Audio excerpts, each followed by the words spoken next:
Alright, let's move on to the next part of strings, which was formatting operations. Now, strings and Unicode objects have one unique built-in operation. For both of them, it's the modulo operator, which is the percent sign. And this is known as the string formatting or interpolation operator. Now, there's two main types of string formatting that you can do.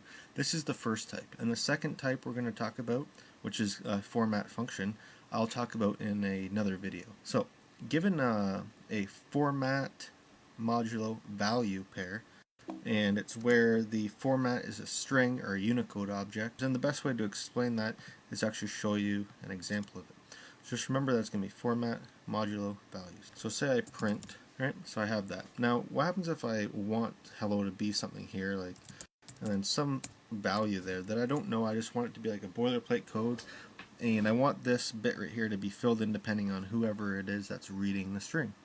So I want some sort of a name to be injected into the string. So that's where the formatting comes in.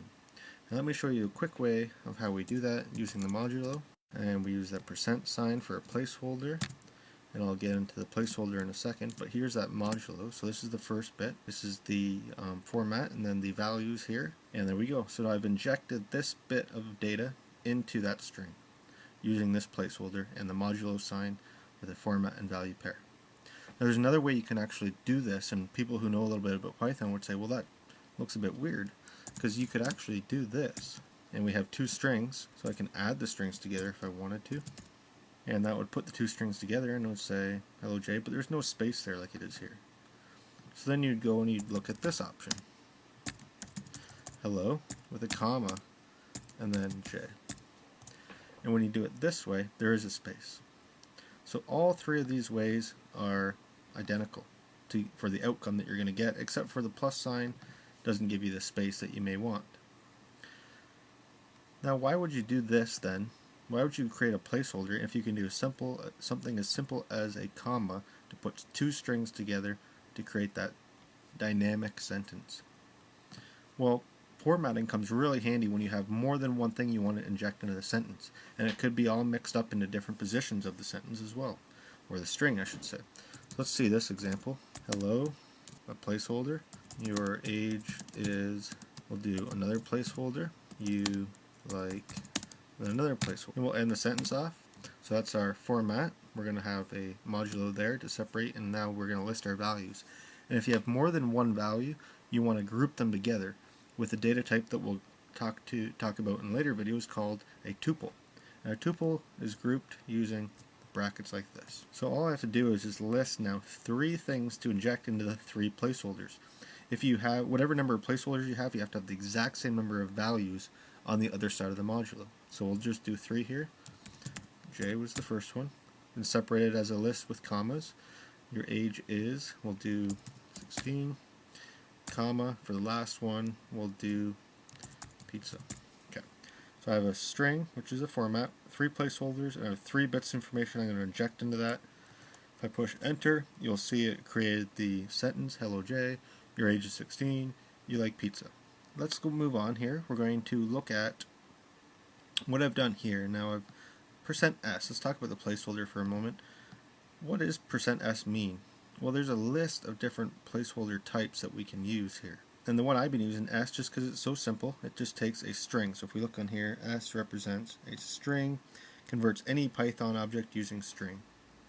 And I've fed it this information here as my data, which is a string. If I had placed 16 as a number or an integer, this would not have worked, because it's looking for a string and I gave it an integer. Let's just do a couple quick examples of different types here. So we have %d, and I'll do my % separator and list the value. And d represents any integer, let's just say 7, right? And it just prints 7. So it just injected the data into the formatted string there. And I is the exact same thing. And O, X, and X pretty much returns the same thing again, so I'm not going to do that. You can fool around with this stuff on your own time. But E gives you something a little bit different. It gives you the exponential format, which they have an uppercase and lowercase, but this is really nothing too crazy. If you ever needed that to be injected in, it's there for you. The next one that's really common would be the float number, so that's represented by %f. And you can use uppercase or lowercase, they mean both the same thing. So we can hit enter and you can see you can stick a float number into there. G we won't get into, that's more floating point number stuff. Lowercase and uppercase would be the same. Next one is C, we'll do that quick. C, and that's a single character, so I could do a D, and that's a single character, so it fed it through. And then we have S, which we've looked at, which is a string, and then percent, you can't really use percent. Nothing is converted, and it just ends up giving you an error. R is actually an object represented as a string. So I could do this, and instead of just injecting it right in, the word food, it injects the string object in. So you can see it actually has the quotes around it, because it's a string object being injected in. So that's what the R is for. But other than that, you can fool around with the rest of them. I did want to catch one quick thing before we end here, which is this.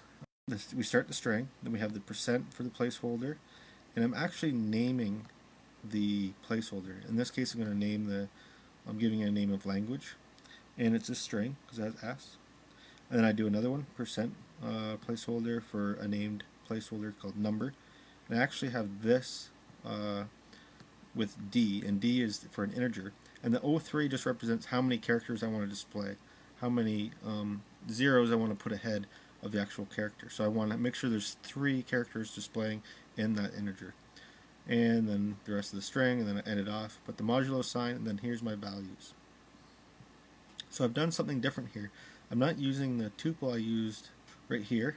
Here I had multiple placeholders, so I stuck 3 data pieces into here in a tuple, which is this bracket. Now, the curly bracket is for another data type called a dictionary. And dictionaries are used for named items, which are key value pairs. And since I have some sort of a name or a key value here, meaning language and number, I use this data type to pass the information through. So I have language, which is here, and number, which is here. So we're going to see 2 things happen. It wants to insert language, which is Python, the value of language, into that spot, which is a string, it works. And number, it looks in the key for the key number, and it finds the value of 2, and it sticks that into there.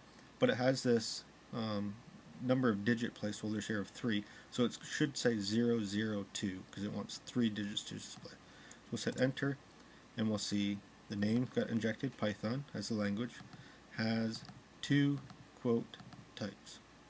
Right? So that seemed to work perfectly.